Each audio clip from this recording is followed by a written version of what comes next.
and I'm gonna baton it.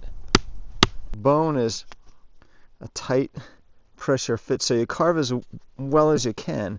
It works as a really nice socket. Keep the tension going. One more. Welcome to another episode of For You to Survive. Today we got a special display of socket inserts. Enjoy the video. What's a socket insert? Well, I have an astragalus bone, but what if I can't find an astragalus bone? White-tailed deer are more common where I am, so I'm probably going to find a smaller one. So I would have to put that inside a piece of wood to hold it. The astragalus bones are located on the back two legs of the deer, right between the femur and the heel bone. So I show the together part and I show the apart version. What's that? I need to check it out.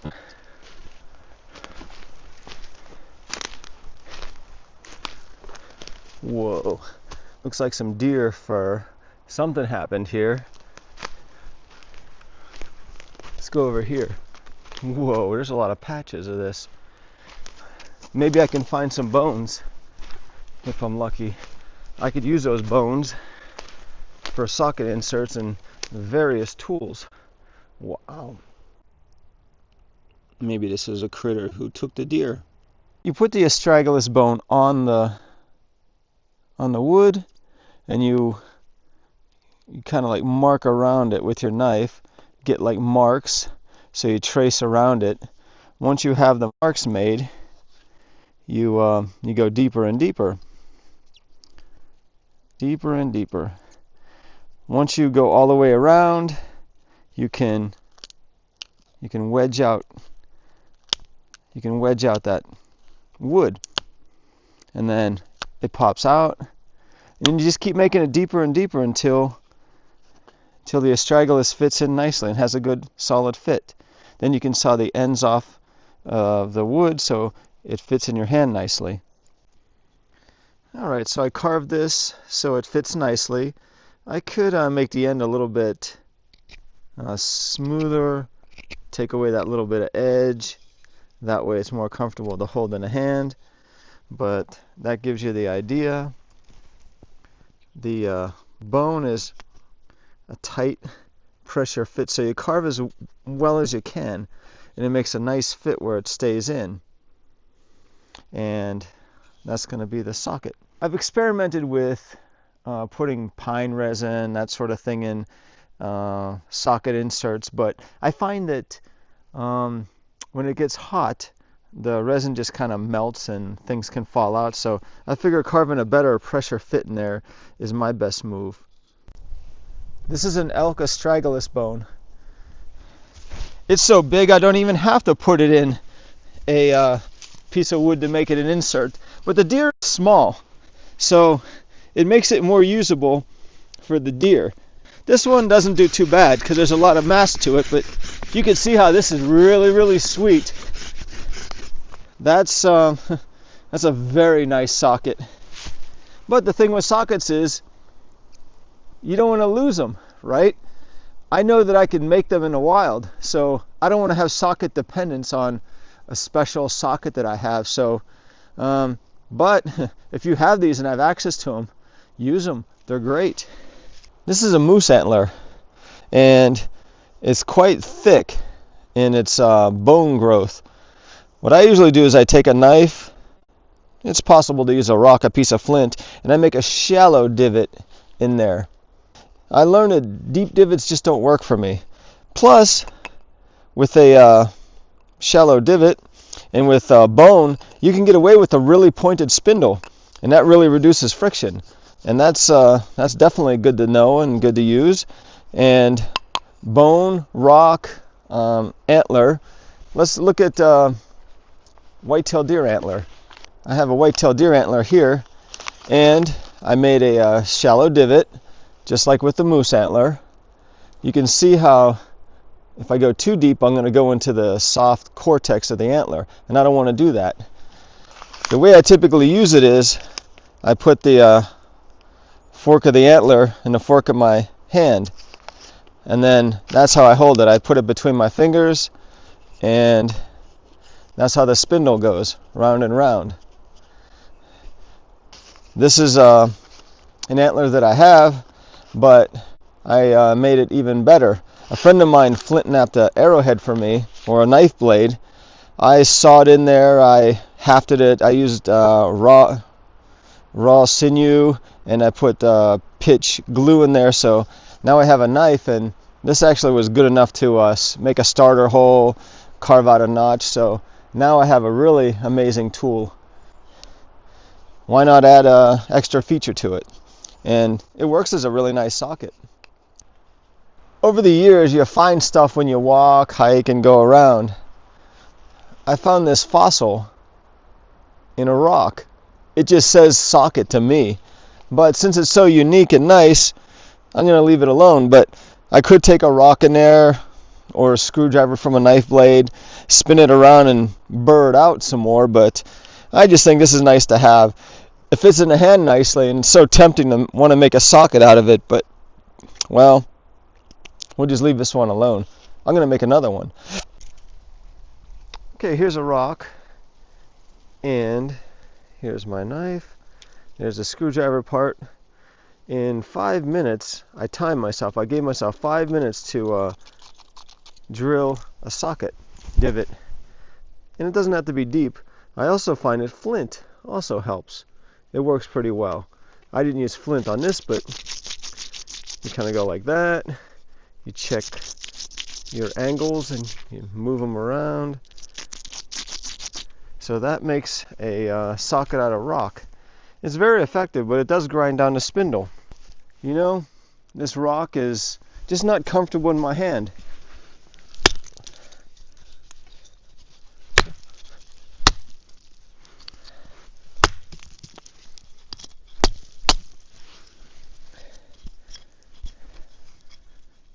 Well, that fits better.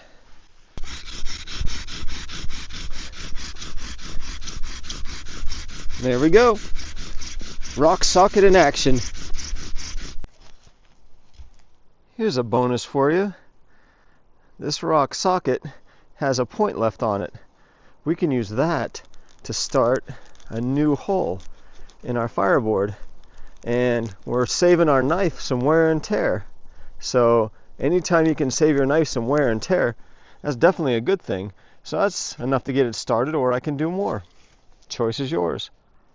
But if you do grind out more, that means you have to drill less. So that saves wear and tear on the bowstring. So the more I go in there, the less drilling I have to do to carve it out. So if I make the tiniest little hole, I have to drill more to make it a big enough size hole to burn in a spindle in fireboard.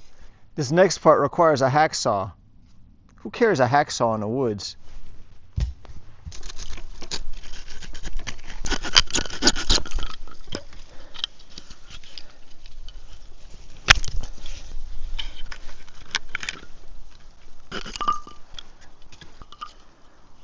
Today I came prepared. I have 2 split rings or key rings on this knife of mine. The key rings go on the ends. Time to baton a place for the hacksaw blade. Knife at 90 degrees, saves the hinge of the blade. The saw blade goes in the 2 splits that we made.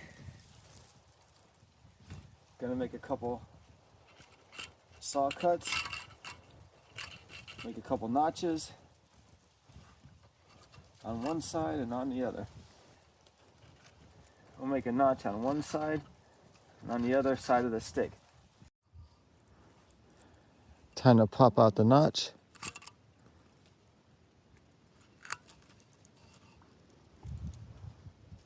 We have things lined up. Now it's time to fine tune it.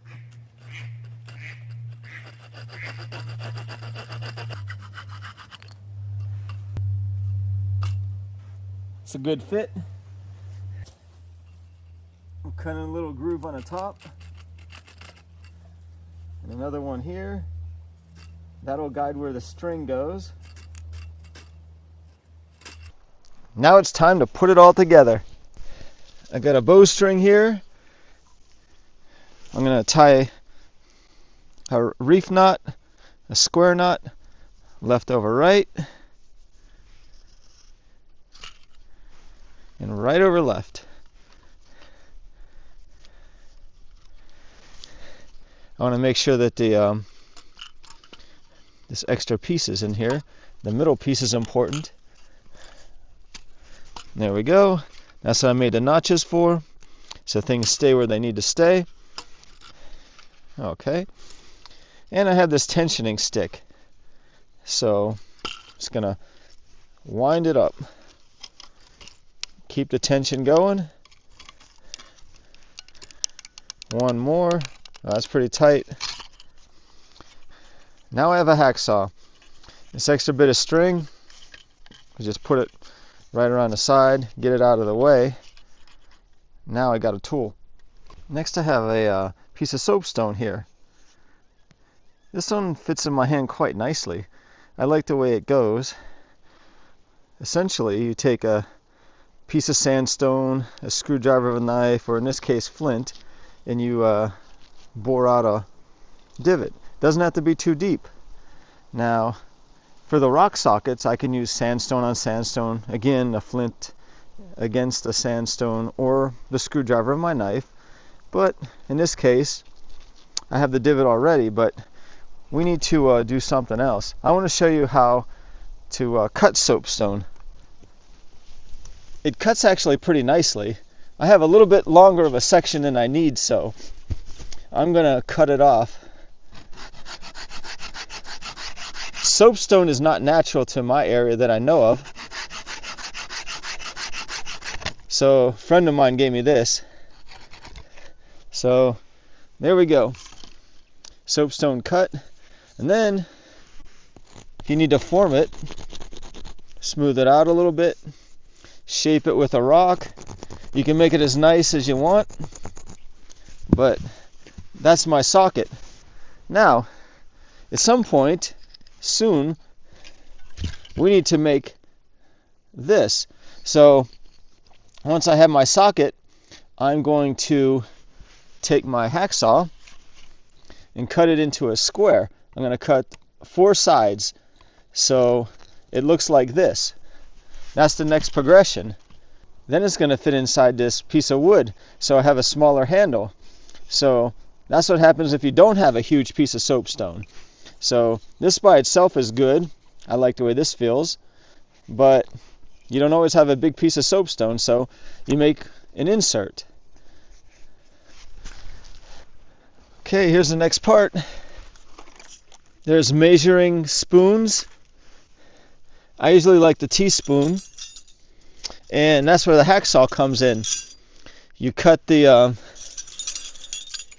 end off, and it's also good to sand it, smooth it out so it's nice and smooth, and then we can put it inside the wooden socket piece. This part's kind of fun. You put the piece on and you baton it. Now I have a mark where I can carve out. So that's a nice way to draw a circle. I'm going to keep going around in a circle. We'll keep going round and round.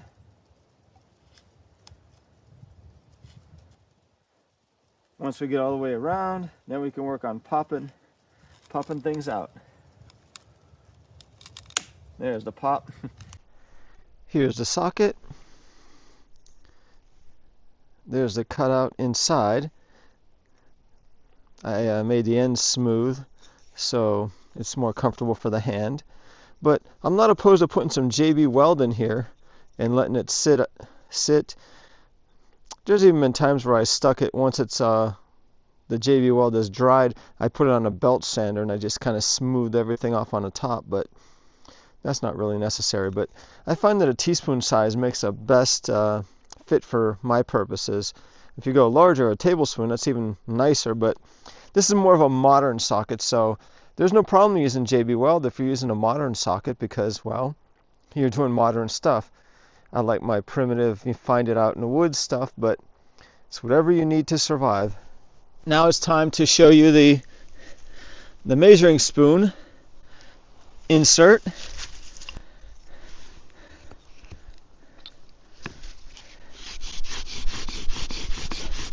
Very, very good.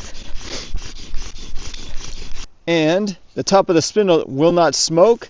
The socket will not smoke, so more friction is directed towards the business end of the fireboard so we can make hot powder and an ember after that. Alright, for this next part, you remember the spindle that I had. This is the blunt end, this is the pointed end. Well, I sawed it in half. I'm going to use bottle caps this time. And I made a jig for it. I basically took my knife and carved out a cone. Now, for this one, I'm going to put my pointed part of the spindle in the jig, and I'm going to baton it. So now I made a cone-shaped bottle cap as opposed to the flatter bottle cap.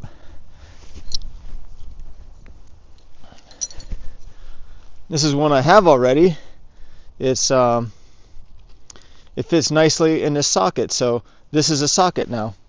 The socket insert is the bottle cap. I'm going to use the bottle cap in the socket, and again, I can use JB Weld to put this in because it's a modern socket. It's okay. Or I can use pine resin, but usually when it gets hot it comes out, but I can use it without also. So here's a little example of how it works. The socket's not going to smoke. That's the beauty of it.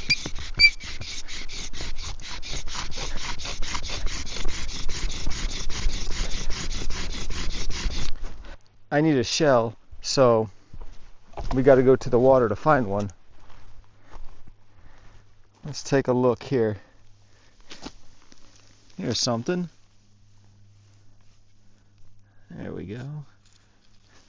That can work. Now I just got to get it out of the water. Just going to push this shell as close to the shore as I can.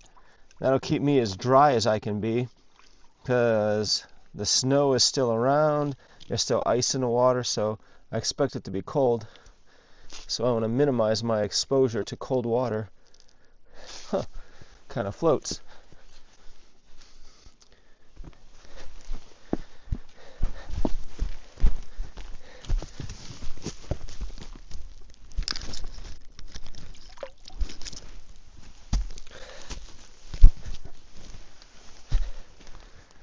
Got it. I'm under no illusion that this shell that I just picked is going to work. It's significantly thinner than one that I've already picked from several years ago. Let's take a look. This shell is very thin. This shell is much thicker, substantially thicker. When I drill, I want to hold it in such a way that the spindle goes into the thicker part. I like to hold the shell like this, so that way the spindle stays in the socket. So you can see how the spindle is stopped by the shell. If the socket is held like this, the spindle can slide right out. So I choose a grip that maximizes the spindle to stay in the socket. So let's take a look. Probably going to watch this shell break.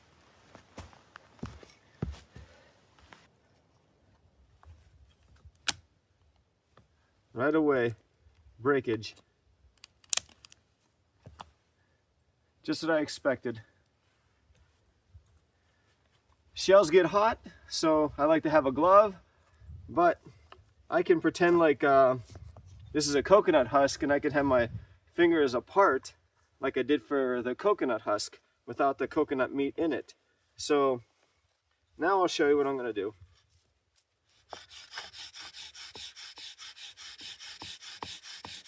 The shell's working.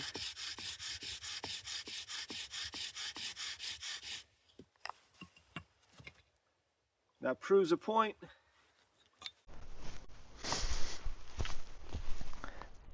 I had a favorite rock, and I call it rock dependence because, well, I could only use that socket to achieve starting bow drill fires in the beginning when I was new. Nothing wrong with using a rock. I have no problem with that, but What if you have your favorite socket? You know, like I love this astragalus socket. What if I lose it? Oh no, I'm out of luck. Well, I don't want to have rock dependence, or any other kind of socket dependence. Plus, if I'm going to carry a rock or something, why shouldn't I carry a ferro rod and a fire drop with me? It's about the same weight, maybe even lighter to have the ferro rod and a fire drop. So if you're going to make the effort to carry something, carry good stuff. I love the bow drill, and I think it's a really good, important backup survival fire making technique, but you got to play it smart, and that's for you to survive. Actually, whenever I started using other sockets besides that special rock, I got my rock independence, and that was a huge deal because up until that point, that's all I could use effectively. So I wanted to move to the next level. Then I think after that, my next level was move to natural bowstrings that I made myself. That made my cordage skills better. So sure, if you need to use modern bowstrings, that's okay. Use it at your stage of learning and growth. In a survival situation, yes, I'm going for the ferro rod and a fire drop. However, if I didn't have that for whatever reason, you better believe I'm using parachute cord or whatever kind of modern string that speeds up the process, that gives me an edge, because I want to start my fire and start getting warm. I don't want to spend all this time trying to be a purist. So don't let that make you lose time and valuable daylight. So you got to survive and be real-time efficient out in the wild. Right now it's cold, so I'm fighting the cold. So my hands work and that sort of thing. It's actually starting to snow, so what a fun time.